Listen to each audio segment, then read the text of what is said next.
Assalamualaikum Bu Muslimah. Bagaimana keadaannya? Pasti sehat kan?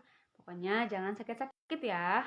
Alhamdulillah kita bisa bertemu di pekan malam hari ini, tentunya di komunitas kesayangan kita, komunitas pebisnis muslimah. Ayo teman-teman, kita akhirnya bisa ketemu lagi di pembelajaran kita pada malam hari ini. Sebelumnya kita sudah melakukan pembelajaran di minggu-minggu yang lalu. Nah teman-teman, tahu nggak nih bahwa malam hari ini kita akan belajar apa? Yes, kita belajar tentang dinar dan dirham kembali. Insya Allah pada malam hari ini yaitu pertemuan keempat di pembahasan kita mengenai dinar dan dirham. Oke teman-teman, sudah siap untuk menyimak? Sudah siap untuk belajar bersama? Oke, sebelum kita belajar bersama, alangkah baiknya kita membaca doa terlebih dahulu. Oke, berdoa dimulai. Bismillahirrahmanirrahim.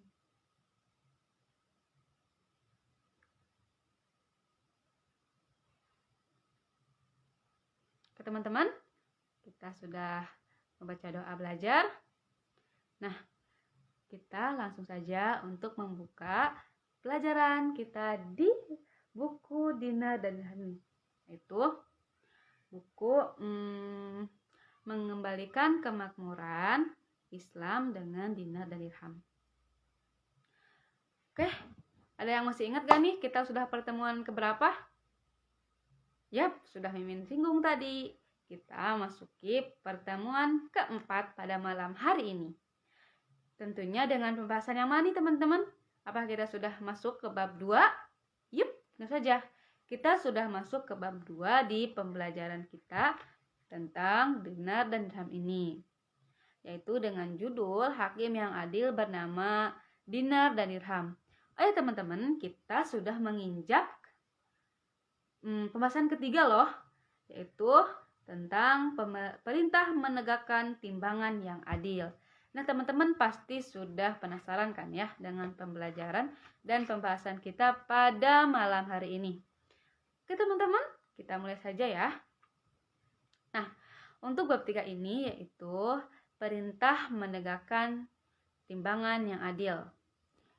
Ulama besar zaman ini, Dr. Yusuf Qaradawi, ketika membahas ayat 7-9 surat Ar-Rahman, beliau memberi arti bahwa yang dimaksud al-mizan, timbangan atau neraca, adalah timbangan yang mengukur dan menentukan akidah, akhlak, perbuatan individu, sistem, dan aliran pemikiran.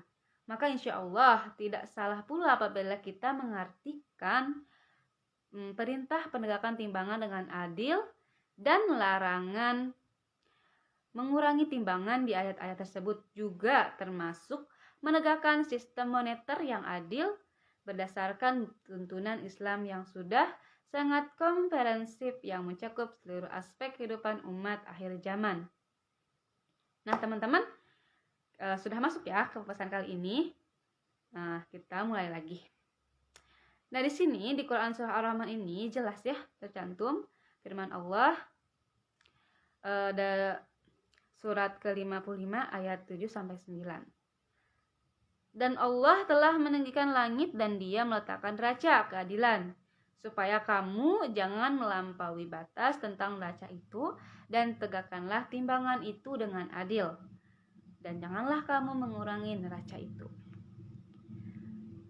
Oke, kita lihat mengapa nih kita harus kembali ke dinar dan dirham untuk bisa melaksanakan keadilan dalam nilai dan harga diri. Dan mengapa uang kertas seperti US dollar, rupiah, dan lain sebagainya tidak bisa berperan sebagai hakim yang adil tersebut. Nah, ini adalah salah satu contohnya. Nah, contohnya yaitu dari perusahaan yang sudah ditangani pada tahun 1996 menjalankan suatu usaha. Nah, ini tuh cerita dari si penulis buku ya teman-teman. Dia menjelaskan bahwa tahun 1996 ini kami menjalankan suatu usaha dengan nilai aset 60 miliar yang pada tahun tersebut setara dengan 25,95 juta US dollar. krisis menghantam Indonesia sepanjang tahun-tahun berikutnya. Dalam nilai rupiah, aset perusahaan ini tumbuh menjadi 98 miliar pada tahun 1998. Namun, karena inilah rupiah yang sangat terpuruk, menjadikan perusahaan ini nilai asetnya dalam US dollar bukannya naik, malah turun. Menjadi tinggal 12,21 US dollar juta US dollar, atau kurang dari separuh nilai 2 tahun sebelumnya. Karena nilai ini dalam US dollar ini membuat perusahaan yang kami jalankan tersebut atau perusahaan publik menjadi sangat murah untuk dikuasai investor asing yang uangnya memang dalam US dollar saat itu. Dari sinilah ketidakadilan tersebut nampak sekali. Perusahaan yang seharusnya nilainya dihargai 63% lebih tinggi dalam rupiah, kenyataannya investor asing yang tidak berbuat apa-apa terhadap perusahaan tersebut dapat menguasai perusahaan dengan harga yang malah turun jauh, tinggal 47% dari harga sebelumnya. Semata-mata hanya karena mereka memegang uang dalam US dollar, sedangkan kita menggunakan uang rupiah untuk menilai aset kita. Dijualnya aset-aset murahnya aset-aset negeri ini, termasuk aset-aset BUMN sekalipun, pasca krisis moneter mengikuti pola kehancuran atau penghancuran nilai rupiah yang sama dengan yang dicontohkan tersebut. Nah, teman-teman, jadi ini cerita si penulis yang menceritakan tentang perusahaannya yang mengalami sebuah ketidakadilan dari sistem uang kertas tersebut dibandingkan dengan dinar, bahwa sesungguhnya keadilan yang paling hakim gitu dalam suatu jual beli atau suatu harga itu tergantung pada emas gitu, dinar dan dirham. Uang rupiah itu tidak bisa dijadikan sebagai hakim yang adil. Oke teman-teman, selanjutnya, ketidakadilan demikian ternyata bukan hanya bagi pemegang uang rupiah. Pemegang US dollar pun ternyata dapat mengalami nasib yang sama. Ambillah contoh cerita seorang eksekutif di perusahaan besar yang sering berpergian ke luar negeri, menabung sisa penghasilannya dalam US dollar karena mengira US dollar adalah mata uang yang paling stabil. Maka terkumpullah dana tabungan dia sebesar 150.000 US dollar.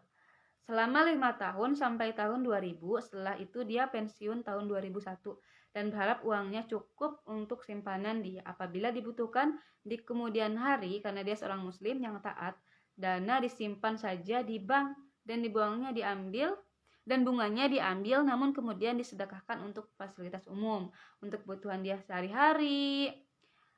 Mantan eksekutif tersebut mempunyai penghasilan dari mengajar dan memberikan konsultasi di berbagai tempat. Dengan demikian, uang tabungan dia bertahan pada angka 150.000 US dollar. Ketika eksekutif tersebut diberitahu bahwa uangnya sebenarnya tinggal kurang dari separuh, dia tentu kaget. Nah, bukan kepalang gitu ya. Dia tentu kaget, bukan kepalang, dan bisa jadi dia mengira itu adalah perhitungan yang dibuat-buat. Namun, perhitungan itu benar adanya dan didukung oleh statistik harga emas dan harga komoditi lain yang nyata, misalnya minyak. Begini penjelasannya ya teman-teman, dari kenapa tidak sesuai dengan perhitungan si penabung tadi. Seandainya eksekutif tersebut menggunakan tabungannya 150.000 US dollar untuk membeli komoditi standar yang mudah dijual dan memiliki harga pasti, dalam hal ini misalnya emas, maka pada tahun 2001 seluruh tabungan dia dapat terpakai untuk membeli emas murni 24 karat sebesar 16,79 kg. Wow, banyak sekali teman-teman. Sekarang dengan jumlah uang US dollar yang sama, apabila dia akan menggunakan untuk membeli emas murni, maka dia tinggal memperoleh emas seberat 7,53 kg saja. Dari daya beli inilah sebenarnya kita mengetahui nilai real dari tabungan tersebut. Maka nilai real tabungan eksekutif tersebut tinggal kurang dari separuh meskipun belum pernah dia digunakan. Dari sini kita bisa melihat bahwa US dollar pun yang selama ini kita anggap perkasa, ternyata daya beli realnya terhadap komoditi standar seperti emas juga sudah turun terlalu jauh. Dalam 40 tahun terakhir nilai US dollar inflasi yang dialim sepanjang zaman. Dari waktu ke waktu memang harga emas dan perak berfluktuasi mengikuti permintaan dan penawaran yang ada di pasar. Umum sifat fluktuasi harga ini juga terjadi pada komoditi lainnya. Kita nanti akan buktikan di bab lain ya teman-teman, bahwa daya beli emas terhadap komoditi lain memiliki kecenderungan atau tren yang mendatar. Sebaliknya, daya beli uang kertas juga berfluktuasi, namun akan memiliki kecenderungan terus menurun daya belinya. Atau untuk membeli barang yang sama, misalnya yang sebenarnya sangat merugikan. Oke teman-teman, kita sudah membahas tentang krisis moneternya, tentang fakta kegagalan uang kertasnya. Nah teman-teman boleh simak juga nih postingan di minggu-minggu sebelumnya yang kita sudah bahas tentang uang kertas, kejelekan uang kertas, maksudnya uang kertas yang sangat krisis gitu pada zaman-zaman dimana awal mula terciptanya uang kertas itu tidak mudah ya teman-teman. Jadi ada kerugiannya dan terus menerus, tapi tetap saja kita gunakan sampai saat ini. Ke teman-teman, jika ada yang mau tanyakan, silahkan. Ilmuwan ini mengembangkan teorinya berdasarkan teori ilmuwan muslim 2 abad sebelumnya, yaitu Ibn al-Shatir, yang menjadi pemantau waktu di Masjid Umayyad di Damaskus. Masya Allah, dengan pembuktian ilmiah ala pertengahan abad 16 ini, orang bisa berubah pemahamannya dari yang sebelumnya menganggap bumi sebagai pusat putaran tata surya menjadi matahari yang menjadi yang sebenarnya menjadi pusat edar tersebut. Nah, hal yang sama sedangkan mata uang lain yang tidak memiliki nilai intrinsik terus mengalami penurunan, contohnya rupiah ataupun US dollar dan mata uang kertas lainnya. Bukti tersebut terdapat atau terungkap dari ayat-ayat Al-Quran dan dalam hadis. Jelas ya teman-teman, ada penjelasannya dalam ayat Al-Quran dan hadis. Oke, di sini tertera dalam Quran surah Al-Kahfi ayat 19.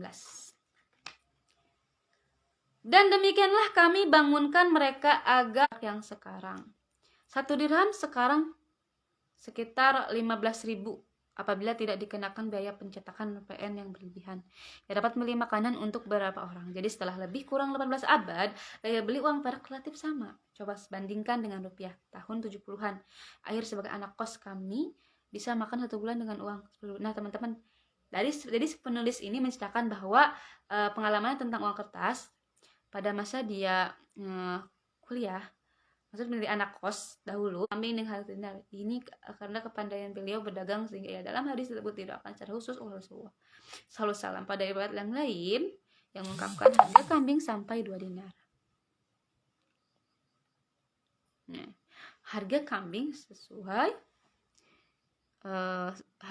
sampai 2 dinar. Hal ini mungkin saja karena di pasar kambing manapun selalu ada kambing yang kecil, sedang, dan besar. Nah, kalau kita anggap harga kambing yang sedang adalah 1 dinar, yang kecil 1,5 dinar, dan yang besar 2 dinar pada zaman Rasulullah Sallallahu Alaihi Wasallam, maka sekarang pun dengan setengah.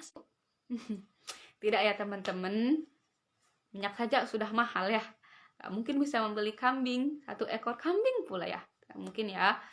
Nah, beli 1 liter minyak aja belum dapat itu harga 8.000 kalau zaman sekarang. Jadi sudah jelas perbedaannya rupiah dari waktu ke waktu ini ya teman-teman. Oke teman-teman,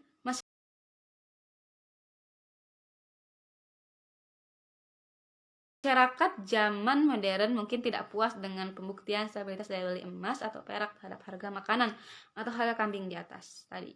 Ayat Al-Quran dan hadis yang sahih bisa jadi belum dianggap cukup meyakinkan masyarakat yang hidup di zaman ini.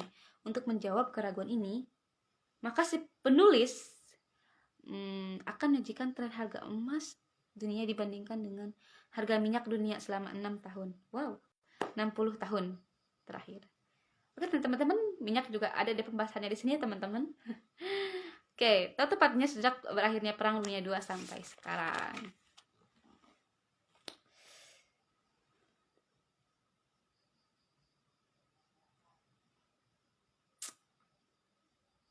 Harga emas dan perak mempunyai koefisien korelasi yang positif dengan indeks harga bahan pangan masing-masing dengan angka 0,56 dan 0,64.